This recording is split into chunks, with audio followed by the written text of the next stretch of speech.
Hello and welcome back to another episode of Armchair Pundits. Today we'll be discussing the big top of the table clash between Arsenal and Liverpool, plus some of the other big games from the weekend. Today we've got our usual crew of myself, James, Daryl, and we've also got a special guest, Daniel, who was at the Arsenal-Liverpool game. So, fellas, how are you guys doing? Good, man. I'm all right. Been better. Yeah, I'm so.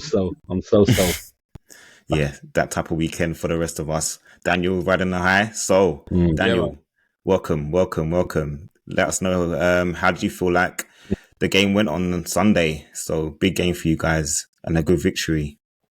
Yeah, man. I mean, I'm a season ticket holder at Arsenal. Have been for the last 3 years or so. But before that, I worked for the Arsenal actually for about 9 years. In their crowd safety team, so that was good while it lasted. But in terms of yesterday, I felt it was a mixture of two things. I think a mixture of Arsenal playing decent and Liverpool playing absolutely awful. I wasn't expecting that from them, to be honest. I thought they were going to come out far stronger. I think Klopp got the team. In my, I'm speaking on Liverpool, and I know there's a Liverpool man in here, but that's not the team that us Arsenal fans were thinking was gonna start the game. We didn't expect. We fully expected Nunes to start, given the amount of chaos he's caused in the last couple of games and the goals and assists. So I was surprised that he was on the bench. We didn't expect. For some reason, we didn't expect Jones to start. I don't know if you got problems in the midfield. I don't know. I thought you guys would have went for a bit more. Liverpool would have went for a bit more experience, a bit more technical know-how. Not that Jones hasn't got that, but I don't know. We seem to be able to play through the midfield quite easy. I suppose your other main guy was injured, wasn't he? James. I can't pronounce his name, so I'm not even going to make myself look stupid. Szoboszlai, yeah. Szoboszlai. That's it. So was he injured? Yeah. Is that why Jones started? Big injury as well. That's not even Jones. That's why Gravenberch started. Jones is a starter. It's Gravenberch. Okay, fair enough. But yeah, so more on him later. Okay, fair enough. Fair dues. But yeah, it was it wasn't the Liverpool team we did, even with the team that started. I thought there would have been more intensity. We thought it would have been much of a more kind of tense game, but I think it was just a bit of fortune with us yesterday as well. So yeah, I'll take it. You know, it is what it is. We've had them situations where we've not turned up and unfortunately got spanked as a result. I think that's what happened for Liverpool. Well, James, your turn. Where do I start, mate? Now, for me, I've said it before that I didn't think we were going to go to the Emirates twice in a month and win. And if I'm being completely honest, we've played Arsenal 3 times this season, and Arsenal have played better than us each time, but they haven't been able to finish. And that's what's been the difference between us. Daniel's right in terms of how we started. We've started a lot of games this season really poorly, but this was just a different level. It's almost like there was no energy. When I looked at it, it's almost like Arsenal knew if they lost today, the title was over. And we went in there thinking, you know what? If we don't win today, if we get a draw, it's fine. And they came out with that lethargy. And it's very rare for Klopp to send the team out like that. I know he said there were circumstances that went against us. Obviously, Szoboszlai pulling up lame really late on. And then obviously shout out to Conor Bradley. Obviously, his dad passed away Saturday morning. So obviously he's ruled out of the game. And there was question marks whether he would have even kept his place over Trent, because Trent's clearly not fully fit yet. And it's just really poor. I mean, I looked at some stats, and for our midfield, it was horrific. You look at how Gravenberch can have 14 passes in a game. He plays almost 60 minutes and has 14 passes in the game. That's awful. That's crazy. That shows that he was hiding. Let's be honest. As a midfield player, how do you only have 14 passes in the game? That's mad. Yeah, him and Gakpo were missing. They were terrible. it just wasn't good enough. You look at Elliot. Elliot came on and he played 28 minutes or whatever minutes it was. 28. So Gakpo had 24 touches in his almost 60 minutes. Elliot had 28 in less minutes, in less time, in 28 minutes. In less time. And then you're looking at the passes as well. He had 21 passes in 30 minutes to his 14. So Klopp mentioned the right side being new. So obviously Trent's never really played with Gravenberch on the right hand side, and Gakpo has never played on the right hand side. And Arsenal did really well because they targeted to that side. Whether they went on the outside or they went on the inside of that side, they just done us over. And for me, it was very much the only silver targeted lining on that side. is that it wasn't a game that takes us behind Arsenal and knocks out the title. Yeah. So listen, credit to Arsenal because they played like they meant it and they had something to play for, and we didn't. So it's hard to take, but like Leon was at my house, and I said to him before a game, "We're not winning today." And people were like, "Come on!" We're not winning today. Best we're gonna get is a draw. And I just had that feeling, and I was right. Well, it seemed like Liverpool had that feeling because they seemed to stay on they were left on the bed. Well, they were left on a coach in the first half because Arsenal started like a house on fire. To be fair, it was similar to the FA Cup game. Like Arsenal started off well in that game as well, and they had a bagload of chances and just didn't take them. This time, obviously, got a goal fairly early enough and tried to build on that. But the response early in the second half from Liverpool was pretty good. Obviously getting the goal, but then the mistake between Van Dijk and Alisson, which for me, looking at it, I think Van Dijk is at fault more than anything else. I feel like he had two chances to deal with that. He had two chances to deal with that situation, and in the end, he doesn't get out of the way enough for Alisson to actually connect with the ball because he actually connects with Van Dijk whilst he's going to try and strike the ball. So, in my opinion, I think Van Dijk should have dealt with the situation. As a defender, he's got to deal with that. See, where I disagree is, yes, you're always told don't let the ball bounce, but when it bounced, he was in control of it. It was ushering Martinelli away. Alisson has to clear it. Alisson can see everything. He hasn't touched the ball again. You take everything. Even if you take the man, you take the ball. They'll say take the ball and take the man. Take everything. So I have no clue why Alisson misses the ball. So both are at fault, but for me, it's 60-40. 60 for Alisson. Because even if he doesn't get involved... No, you can see the reason he missed the ball is because he connects with Van Dijk's leg before he gets to the ball. And that's how he's missed the ball. Leg? But why is he connecting Van Dijk's leg? He sees the ball all the way. Why is he connecting Van Dijk? Because Van Dijk's in his path of striking the ball, bro. That's the only reason. I don't know. I think you're giving him an out. Alisson was obviously at fault as well, but I feel like as a defender, I've got to deal with that situation. That's what I said. I think it's 60-40. They're both at fault, but I think it's 60-40. How do you see it then? Who's at fault mainly? For me, the defender should have just cleared the lines. From you allow the ball to bounce, you're asking for trouble, man. In my view. And I'm sure Alisson was expecting Van Dijk to just deal with that, as he has done countless times over the years. So they always say, in grassroots football, as a defender or as a midfielder, when the ball comes over in the air like that, don't let it bounce. Put anything on it and just clear it. And that's a fundamental mistake because he just got muscled off. Does Alisson need to come out? Muscled off, actually, did he?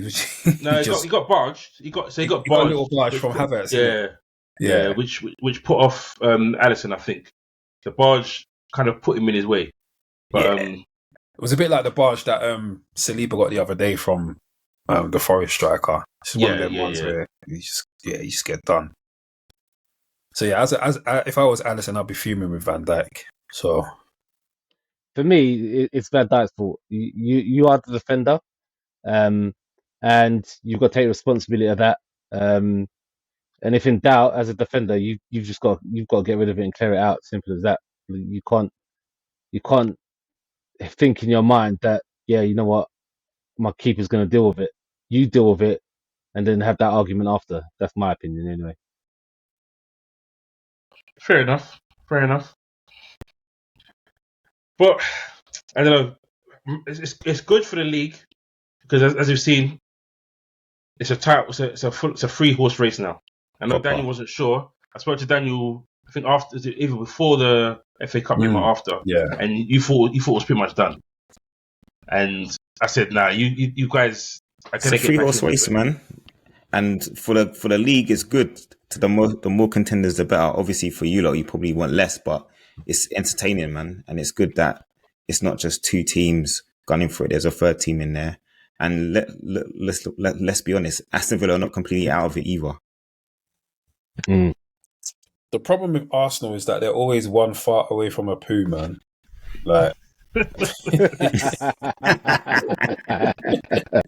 like we'll do great one game and weekend against West Ham, they'll probably turn us over, if I'm honest, because we got a terrible record against West Ham. They're always getting results against us.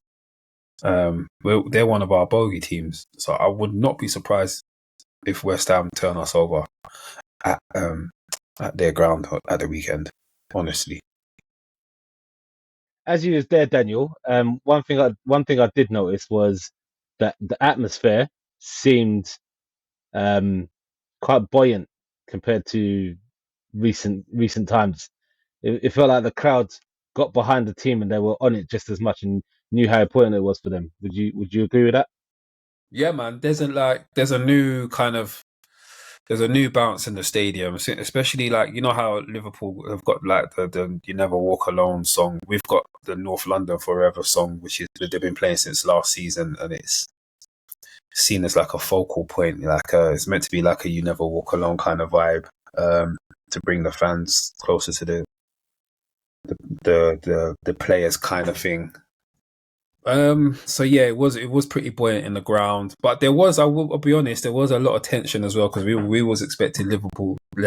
I'll be honest, we were expecting Liverpool to really come at us. We was expecting, and Jota instills a lot of fear into Arsenal fans. Honestly, Yeah. his record against us he's going to Firmino levels now. He's your new Firmino when you play us, James. Yeah.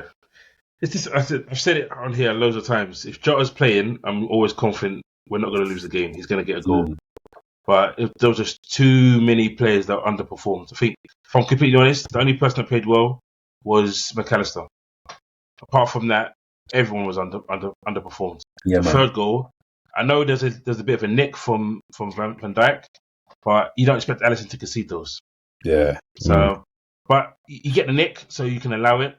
So then I guess is Van Dijk at fault again for not closing down quick enough, which he's known for anyway. He always gives players time. But yeah. Anyway, we've talked on that game enough. I don't want to have nightmares anymore about it. So over to you guys. Disappointment, I'm sure, with that last minute equaliser from Everton. How did you guys see it? I'll be honest, I didn't think we played that well. I thought the 2 goals from Richarlison were really, really good. But apart from that, I didn't feel like we managed the game very well, especially when we went ahead. Everton definitely deserved something out of that game. And to be honest with you, they deserved something from when they played us at the Lane. They were unlucky to lose to us in that game as well. But I just felt like we didn't learn from the problems that we had with Vicario at set pieces against Man City. Like, to me, you've literally had a perfect example of why you need to protect the keeper, and you've seen other teams protect their keeper.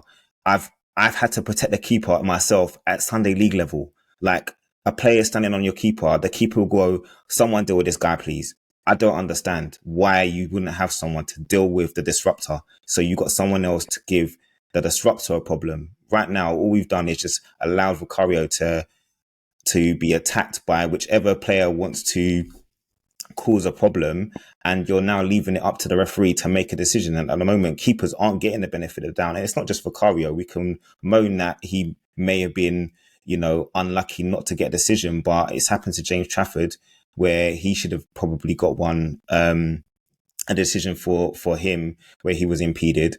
But to me, it's just poor at set pieces, and we need to figure out how we're going to deal with that, because I can imagine every team doing the same thing. Now they've seen how Vicario deals with aerial or crosses in aerial situations, how he deals with them. Let's see what other teams do.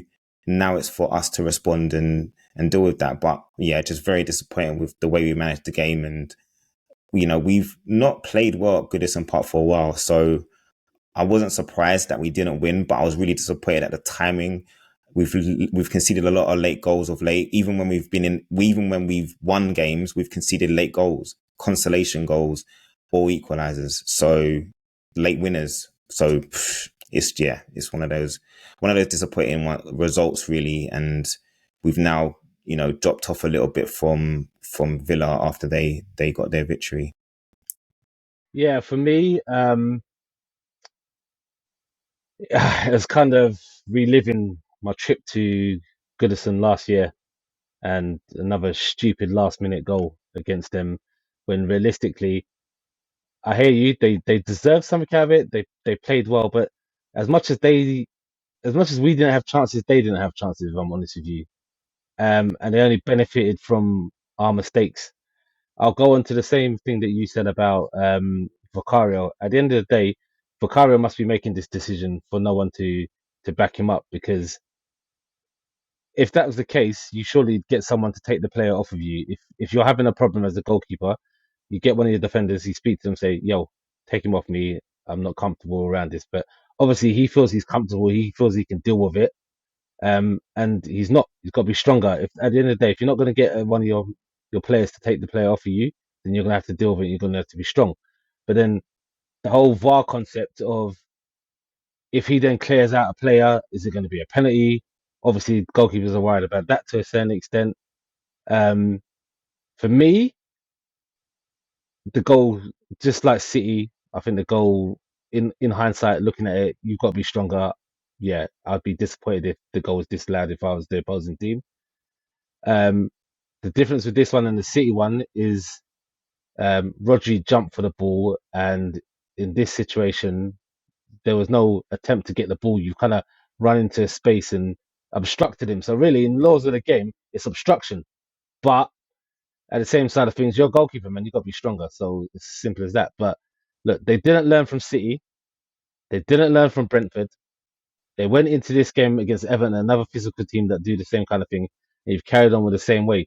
Like, put someone on the man, the disruptor, like you said, and take him off the keeper. If not, then your keeper's got to be stronger. It's as simple as that, really. The other thing you said, management. Like, that's the thing I'm the most angry with, is game management. You've got to understand moments of the game when to manage stuff. Now, Leon, we was both at the game against Brentford, and there was a minute and a half left of injury time, and Kulusevski got the ball, could have gone to the corner flag, wasted some time, won a corner, delayed the game. He tried to take him out on, he lost it, and he gave Brentford another chance. Like, you've got to stop doing this. You've got to understand there's moments of the games where you just have to say, you know what?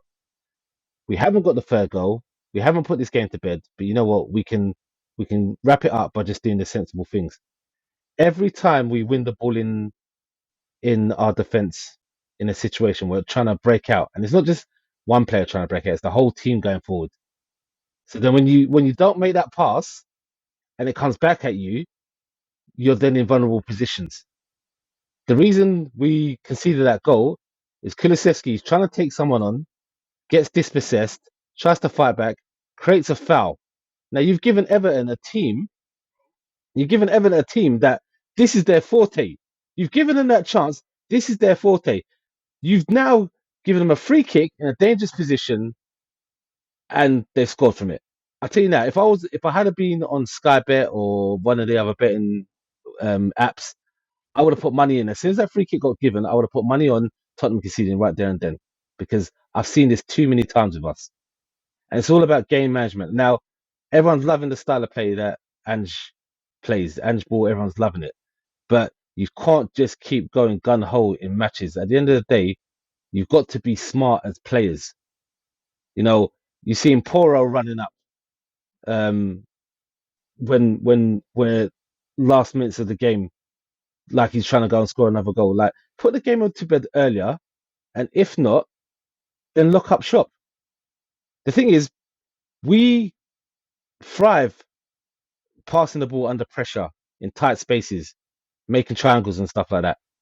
To close out a game, that's all you have to do. Make triangles, pass the ball around. You don't have to attack, just keep the ball, dead the game. But we're not doing that. And we've dropped 18, I think it was 18 points from winning positions. We've conceded 8 goals after the 90th minute. You can't keep doing that kind of stuff, because you look at those 18 points. You put those 18 points into where we are now, and I know everyone's dropped points and stuff like that, but we'd be in a completely different situation. It's the stupidity of the game management and the naivety of the game management. And I'll be honest with you, I think Ange has a lot to blame as well in this, in terms of his substitutions, because I think the substitutions were wrong. He took the wrong players off at the wrong time. Højbjerg was losing the ball left, right, and centre, and then you finally bring him off as the final sub for a centre back. Like, it didn't make sense. You invited more pressure because now you've got. I understand we were concerned about set pieces, but we also meant that we actually conceded possession to them multiple times leading up to the goal. And as you said, it wasn't just Kulusevski; it was Richarlison first losing the ball. Then it ended up coming out to Kulusevski, who tried a ting. He lost the ball, and then after that, it wasn't even like he attempted to win the ball back. He was lazy. He just tripped the guy up. He didn't even try to actually win the ball. He just tripped him up. So it was obviously a foul. It's not the first time. He done that against Brighton and conceded a pen for pulling the guy's shirt. It's just lazy. Get yourself back into position, get yourself in front of the ball and win the ball back. Conceding the free kick, and you know what happens. Anyway. So, yeah, like I said, game management. Game management, as simple as that, man. You've got to be smarter as a team, and Andrew's got to be smarter as a manager as well, to understand moments of the games. You got to sometimes just say, you know what, keep the ball, guys, hold on to it, kill the time, and win the game, get the points. This gun hole attack all the time, yeah, it's great, it's entertaining and stuff like that, but you're going to leave yourself vulnerable, and if you keep making the stupid mistakes, it's kind of getting to the point where we're saying we're doing Spursy stuff again. Like, if you keep doing this, you're gonna keep dropping points, and we're gonna lose momentum on the top 4, because again, it's another thing again. It doesn't matter, bro. They're footballers, bro. It's not like these guys are just straight out of the academy. Come on, man. There's, like, as a player, because there's certain players that do it. Yeah, but young squads this happens with young squads. When you got a young team, like, not be funny, with Arsenal, similar things happen like that with Arsenal, and it turned out to be, when Arteta was building it, it's because they had younger players. Young players don't do the right things at the right time. You're still early in your progression with Ange, so you're gonna have these kind of issues at this point in time. It's further down the line next season and beyond where you can't be expected to see this. So look at all your captains. Your apart from Son, all your leaders are youngsters that haven't really experienced proper winning and stuff like that. So it's obviously vexing because you're a fan, innit? And you know football, but it's the simple things as well. It's just it's frustrating. The thing is, right? Everyone is enjoying this, and neutral fans are saying they're enjoying the football and stuff like that. But let me tell you now, at the end of the season, when everyone's got analysts looking at how we play, how we do things, and adjusting to that, next season is not going to be the same. We've already seen that City worked out a problem with Vicario, and the 2 teams we've played since then have done the exact same thing. So, as much as it's enjoyable to watch and play, you've got to have some form of adapting to that style. Otherwise, people could just go work you out. And we had that in the past when we had Harry Redknapp, when you could name his first 11 every single game. You knew exactly how he was going to play. And we, was it 10 points ahead of Arsenal that season, and finished behind them. Although I know that transfer window we did get Ryan Nelson and Louis Saha, but still. Well, cool. All right, we'll move on. We'll move on to Man City. In fact, no, Man United, West Ham, because it seems like Rashford, the nonsense he had over the last week, the team have banded around him and come through potentially a very tough week. And that 3-0 victory wasn't. I know you've said that you're worried about playing West Ham on the weekend, but they got dealt with. Obviously, it's away, so it's different. It's at their ground when you're playing them, but they got dealt with by Man United. And it was actually, in honesty, first half Man United weren't that great. West Ham did well, but they grew into the game and they were the better team. And it was a deserved 3-0 by the end of it. So youngsters scoring, Garnacho looking good, only 19. What do you think, Dan? Yeah, that was a good victory for them. I think they're starting to hit a bit of form now. I think 3 or 4 games undefeated, and I think Højlund, he's got 4 in 4 now, something like that. So he started to score, which is good for them. I'm a little bit. The Rashford thing bothers me a little bit because Sancho was treated so badly for similar circumstances. So I got a bit of a problem with that, to be honest. I think because Rashford is United's golden boy. Is it similar though? Is it similar circumstances? But he said it. He said it was very open. He said one person made it public, one person didn't. One made it public, one kept it. Yeah, but the thing with Rashford, it's not the first time. Exactly. And he's pulled out of England squads and all kinds of madness. Well, didn't he pull out of one of the England squads and he was somewhere partying as well? He went New York, didn't he? Yeah, he's got a penchant for this. For anyway, it's his business. But anyway, it's obviously something whereby there's been disciplinary problems with certain players in that club. But anyway, Rashford's back. I just feel that Man U are. They're never out of it completely. I never write them off, even since they've been going through all this transition. I just don't write them off. For me, they just have the ability to sneak up on you and be challenging for top 4 or European position. They did it last year, didn't they? They snuck in there like just randomly. So again, they're a team in transition. I don't know if they got the right manager to take them forward in the long term. Don't know, but they've spent a hell of a lot of money at the problems. But they're just a team I just keep my eye on. I never write them off. I know a lot of people have been dissing them and dissing the manager and dissing some of the players, Harry Maguire and Onana and stuff like that. But they're just a team that I just never write off. I respect them for their history in terms of Premier League success. Yes, they haven't had it their own way lately, but I just never write them off at all. But they're starting to hit a bit of form now. If they can sustain it is another matter. If they can mount a top 4 challenge, maybe put some pressure on Spurs and Villa above them, I don't know. Time will tell. It depends how Spurs can hold up with the pressure, I guess. Because obviously they want to be back in that top 4, and you got Villa. It's between you and Villa at the moment. But if United and if West Ham, I don't know, and Newcastle can string a run together, then it can change things.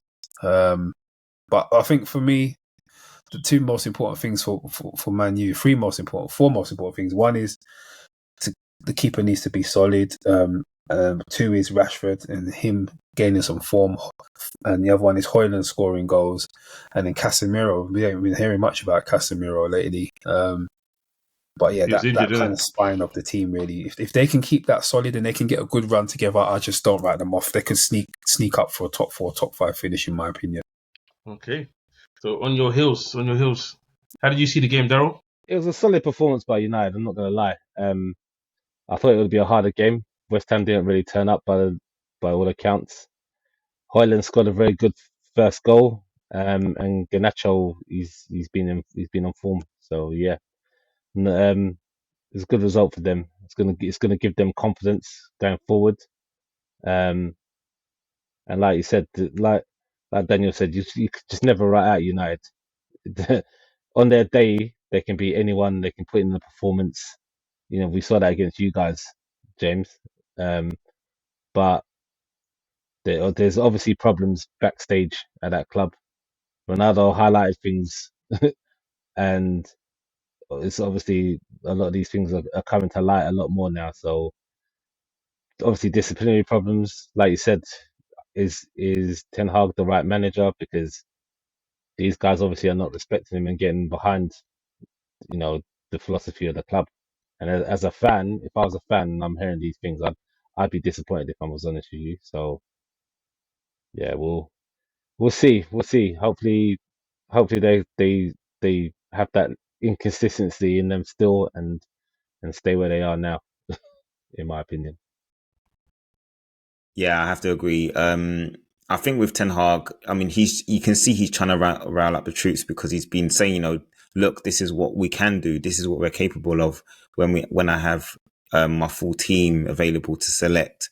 Obviously, they might have lost Martinez, unfortunately for them, to injury again. We don't know how severe that injury is, but you can see that, when they do have a full strength team, they've got players, they've got talent. We know that. And the problem has always been the cohesion, like how they play, how they work as a team, how they work off the ball. They haven't been scoring a lot of goals, which is unusual to say for any Man U team. It's not often we say that they've struggled to score goals, but they really have this season. So, there's big changes happening behind the scenes at the club. So it will be interesting to see if Ten Hag remains part of the plans. I don't think it's just him. I think obviously there's a lot of players who haven't been pulling their weight and not producing, even with the transfer fees they spent. So we'll see what happens. But yeah, I'm hoping that, as Darryl said, they remain inconsistent and stay where they are, sixth. So we'll see what happens. I can't see it, but yeah, it's a long season ahead still, man. It's still a long way to go. So there's a lot of storylines still to be written. Indeed. Okay, so we'll move on to the last game, which was tonight's game. The inevitable Man City winning against Brentford. A 3-1 victory. Haaland not really getting much of a look in, but he ended up with an assist at least. Brentford started off okay. Question for you guys. The goal they scored, should it have been allowed or not? So obviously it's a long ball from the goalkeeper, goal kick, so there's no offside. But a lot of people are saying that Tony blocks blocks Ake and makes no attempt for the ball. For me, it's fair game. If he lets the ball go past him, it's fair game and it's a good goal. But there's a few people I've seen saying that it should have been pulled back. Your views on it? If Tony doesn't touch the ball, then it's fair game. End of the day, it's clever from Tony, clever from Brentford, because Mopé knows that you can't be offside from a goal kick, and Tony deliberately makes sure that Ake thinks he's going to go for the ball, but he doesn't touch it. And it's not like Ake's, like, the way that Tony's put his body in there is how much different is it from impeding the goalkeeper at corners? I'm going to go there. I'm going there.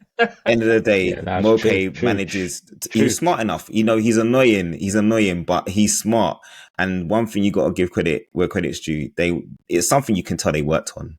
And to me, it's fair game. It's unfortunate for Man City. I think they're begging, though, if I'm being honest. The other defenders have got to be alert to the danger. The danger is Mopé. They can see what Tony's doing. It's not just Ake who's impeded. There's 3 other defenders there who could have done something about it, and they didn't. They expected the offside to be there.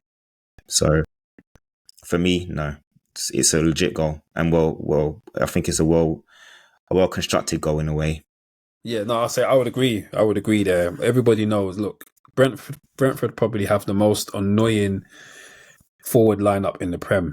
Like, Tony causes so many problems, and he's so cocky, and he's got a bit of an attitude and a bit of character about him. Mopé's just been hated wherever he goes. When he was at Everton, when he was at Brentford before, and when he was in France. Was it France he came from? I think. Yeah. It was. Yeah, he's always been the same kind of character. He just does stuff. He gets on your nerves. He gets in your face. He winds you up.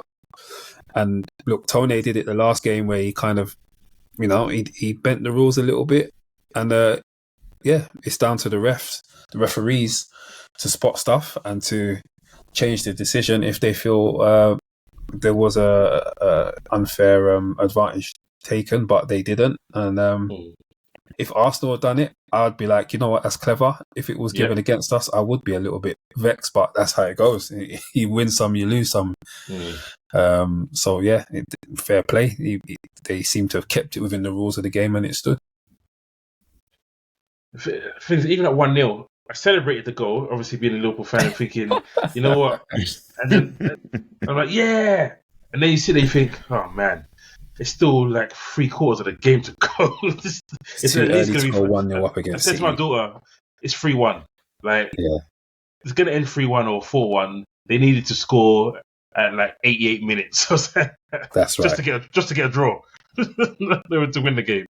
So, it's frustrating because obviously with us dropping points and with Man City playing first on the weekend, by 2:00 Man City could be top of the table, and then the pressure's on everyone. Who they got at the weekend? They have got. Ooh, I had that second. One second. It's a home fixture, isn't it? Yeah, it's home. I'm pretty sure it's a banker from what I remember seeing, but they'll win it. But looking at the game, they just passed them to death. It kept them passing, and I thought, oh man, how are you going to stop this? Yeah, it's pretty much a banker. They got Everton at home. There you go. And then Chelsea at home. So when we back at Chelsea, they'll do the same thing. But yeah, their next few games are pretty much bankers, man. But performance-wise, seeing De Bruyne, he's not on it fully yet, but he's still getting the assists. He's still causing havoc, and they're able to get these games done with players not fully fit yet. I mean, Doku came on as a sub. Grealish, I said it last time. I don't know what's happened there, but Grealish is not getting any game time at the moment. And I don't know if it's because of Klopp. Don't know whether it's the way he behaved, because there was a lot made of how he acted through the summer when they won the quadruple, and he hasn't come back this season the same player. And Guardiola hasn't given him the license to, he was in every week. It was just rinse and repeat. So hopefully that continues, because I don't want them having all their players on fire, if I'm completely honest. But it was a good victory, and we'll have to see how it goes. The last bit for you, Daryl? Yeah, it's a good victory. The thing about playing City is that very, very rarely are you ever going to get them poor for two halves, and for them not to turn up for 45 minutes, they're always going to have their moments. They're always going to have their chances. There's always someone in their squad that's willing to step up, and Foden was obviously that guy today. And they're now in the driving seat again. When you look at it from their perspective, it's in their hands. They're feeling confident. They're in form. You got, Foden wasn't as effective last season as he has been this season. De Bruyne is back. Haaland's back. So for them, it's looking good. All their defense is back. They've got a solid defensive core. The only thing that you would say that has been a highlight or an issue for them lately has been Kyle Walker's off the field antics.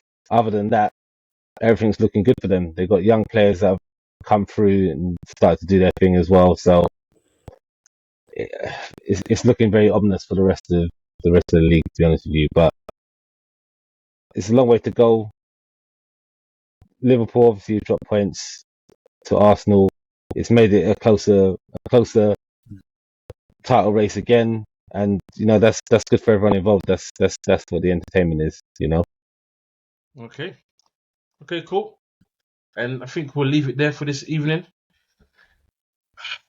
Thank you, Daniel, for appearing after your team destroyed my team.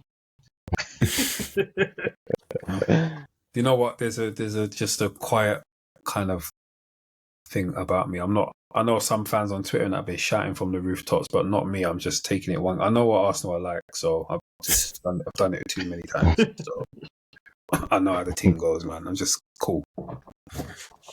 I respect, man. Thank you thank you for joining us. Been appreciate your input. So Okay, cool, guys. Have a good evening. And the rest of you, don't forget to like and subscribe and keep on sharing. And we always appreciate the comments as well. So take it easy. Peace. thanks all. Cheers, Bye. man. Thanks.